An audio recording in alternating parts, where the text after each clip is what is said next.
Бәріне сәлем достар, және де сіздермен бүгін мен Clash KZ арнасы. Және де мен 2 аптадай видео шыққан жоқ, яғни 15 күндей.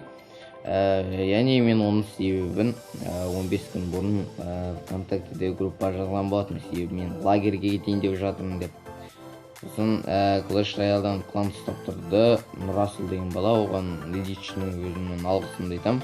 Бірақ қазіргі видео Clash of Clans жайлы. Және де көріп аккаунт прокачкасы нормальный, почти full вот стенадан бастым. Және де осы аккаунтты мен яғни сатып алдым. Мен ВК группамда жазған болатын аккаунтты сатып алам. Және де мен осы аккаунт сатып алу үшін ақша жинаған болатын. Яғни ақша жинағанда өзімнің аккаунттарын сатып TH4 дегендей.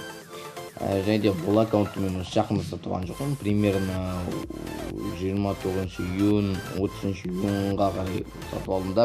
Сосын мен оны сіздерге айтқан жоқпын. Сосын 5 июльде мен лагерге кетіп қалған болатын. Енді мен 20-сы келдім, және де бүгін қазір 23-ші, сондықтан Clash of Clans жайлы видео түсіріп жатырмын. Және де менде клан болған жоқ, сосын мен бірінші енді ойыма түсетін елеу қазақ батыр түсті, себебі енді хотя бы родной кландар бар ғой, енді неше түрлі өзімнің танитын. Сосын бірінші кезекке мынау түсті да, осы кланға кіре салдым енді. Онда айтсаң қазақ батырына келіңіздер, нормальный клан, бірақ бұнда балалар танымайды ойлаймын, мен екенім, себебі бүкіл ойлайды менде жалғыз аккаунт Вику ғана ма деп.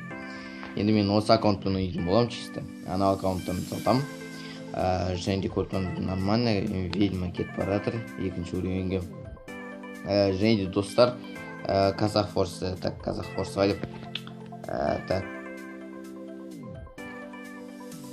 Казах Форсқа келетін болса, Казах Форс еді 3-ші уровень болған болатын. Бұл өте нормально, көрінгі аккаунттар ойнамалы көп болды. Сол, короче, осы қиында дамыту, короче. Нормально болып, просто адамдар аз.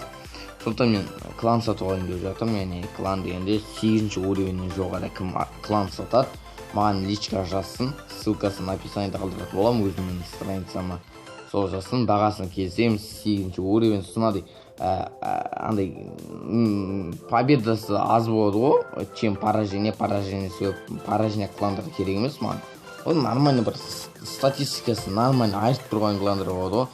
Сондай 8-ші уровеннің кланы статистика айтып тұрған, және де аты да нормально, аты сау аттар болады ғой, кәдімгідей нормально аттар болады ғой.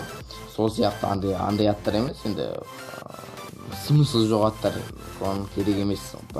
Нормально енді өзіңіз біліп тұрған шығарсыздар, қандай нормально аттар бар, сондай. Сол, короче, кім сатады, личка жазсын. Бүгінгі видео осымен аяқталынады, және де ертеңнен бастап нормальный видеоға түсіріп тұратын боламын. Амандықты жолыққанша келесі видеода кездескенше достар. Сау болыңыздар.